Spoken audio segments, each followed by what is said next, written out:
Hello everyone, I hope आप सब अच्छे होंगे। आज हम बात करेंगे जमुना ऑटो इंडस्ट्रीज लिमिटेड के बारे में। तो आइए कंपनी की और भी डिटेल्स देखते हैं। ये कंपनी BSE NSE दोनों में लिस्टेड है। मार्केट कैपिटल है 4500 crore, stock P 28.6, ROCE 24.7%, current price है 114, book value 17.2, ROE 22.2%, high price 136, लो price 85.2, dividend yield 1.32%, face value है 1 रुपीज़। मार्केट कैपिटल 4500 करोड़ यानी स्मॉल कैप स्टॉक है। ROCE ROE दोनों अच्छे हैं।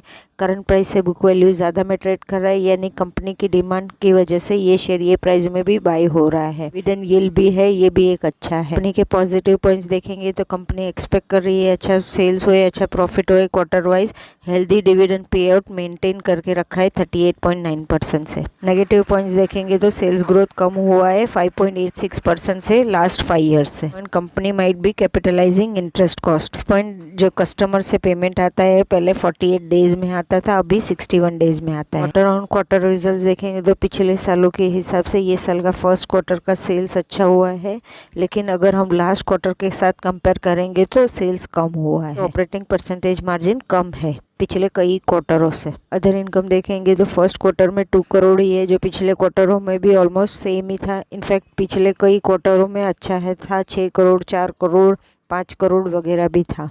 नेट प्रॉफिट देखेंगे तो 37 करोड़ है, जो पिछले क्वार्टर के हिसाब से कम है, और जून 21 के साथ कंपेयर करेंगे तो वो अच्छा है। PS जून 22 में 0.94 है। Year on year profit and loss देखेंगे तो मार्च 22 में 1700 करोड़ सेल्स है और TTM के हिसाब से 1900 करोड़ है। पिछले सालों के हिसाब से देखेंगे तो मार्च 22 और TTM के हिसाब से सेल्स अच्छा है। ऑपरेटिंग परसेंटेज मार्जिन देखेंगे तो 13% है, जो पिछले कई सालों में थोड़ा ज़्यादा अच्छा था। अदर इनकम मार्च 22 में सिर्फ 5 करोड़ है और TTM के हिसाब से सिर्फ 6 करोड़ है, जो पिछले सालों में अच्छा था। नेट प्रॉफिट मार्च 22 में 141 करोड़ है, जो एक अच्छा है। TTM में भी 159 करोड़ है, ये भी एक अच्छा है, जो पिछले कई सालों के हिसाब से अच्छा खासा है। PS अच्छा है 3.53 मार्च 22 में, और TTM के हिसाब से 3.99, ये भी एक अच्छा है। डिविडेंड पे आउट 42% है, ये भी एक अच्छा है, जो पिछले साल में 41% था। कंपाउंड सेल्स ग्रोथ देखेंगे तो TTM के हिसाब से 50% है, ये एक अच्छा है। प्रॉफिट ग्रोथ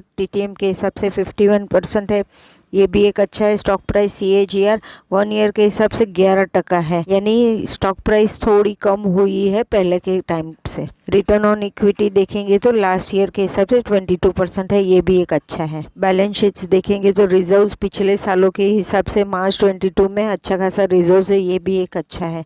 बोरोइंग्स देखेंगे यानी कि लोन्स देखेंगे तो मार्च 22 में 191 करोड़ है, जो मार्च 21 में 125 करोड़ थी, यानी लोन्स जो है वो बढ़ा दिए है, तो ये एक नेगेटिव पॉइंट भी बोल सकते हो। अगर हम रिजर्व्स और शेयर कैपिटल के साथ डिवाइड करेंगे तो वो 1 से कम है, तो ये ठीक बोल सकते हो। अदर लाइबिलिटीज मार्च 22 में 317 करोड़ पे करना है।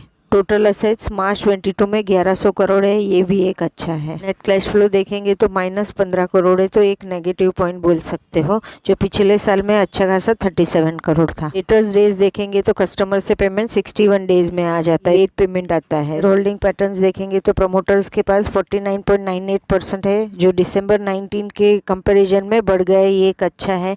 लेकिन अगर पिछले क्वार्टरों के हिसाब से देखेंगे तो 50% था, और अभी 49.98 है, यानी 0.2% कम हुआ है। FII में देखेंगे तो 8.43 था दिसंबर 19 में, जो अभी है 17.08, यानी FII में कम हुआ है। और पिछले क्वार्टरों के हिसाब से देखेंगे तो वो भी ज़्यादा था और वो कम हुआ है अभी। DII में देखेंगे तो दिसंबर 19 में 5.21 था, जो अभी सितंबर 22 में अच्छा खासा 13.38 है, वो एक अच्छा है।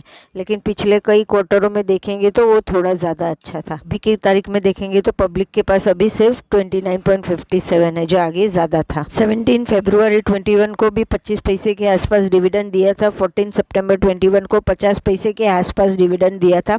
22 नवंबर 21 को 50 पैसे के आसपास डिविडेंड दिया था। 11 अगस्त 22 को भी 1 रुपये के हिसाब से डिविडेंड दिया था, यानी 1 रुपये 1.5 रुपये के आसपास डिविडेंड देती है company. Jamuna auto industries limited आज का प्राइस है 114 रुपीज़, यानी 0.22% से प्राइस हाई है। इसके हिसाब से 3.68% से प्राइस हाई है। 1 मंथ के हिसाब से 2.61% से प्राइस हाई है। 6 मंथ्स के हिसाब से 6.53% से प्राइस हाई है। YTD के हिसाब से 9.71% से प्राइस हाई है। 1 ईयर के हिसाब से 11.31% से प्राइस हाई है। ईयर्स के हिसाब से 73.48% से प्राइस हाई है। मैक्स चार्ट के हिसाब से 714% से प्राइस हाई है। 10 दिसंबर 2010 को ये प्राइस थी 14 रुपीज़, जो आज है 114, यानी 714% से प्राइस हाई है।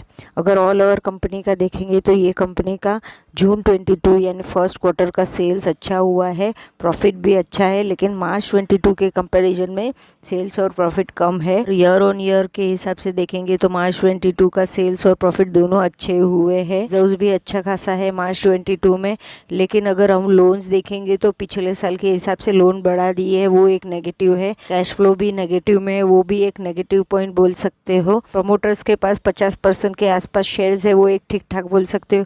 FI और DI में कम ज़्यादा हुआ है पिछले कई क्वार्टरों के हिसाब से, लेकिन ये कंपनी के शेयर्स है वो भी एक अच्छा है। कंपनी डिविडेंड भी देती है, ये भी एक अच्छा है। ये कंपनी फंडामेंटली स्ट्रांग है, ऐसा बोल सकते हैं। होप आपको मेरा वीडियो पसंद आया होगा। अगर आया होगा तो प्लीज़ लाइक करें, शेयर करें, मेरे चैनल को सब्सक्राइब भी करें। Thank you for watching, bye.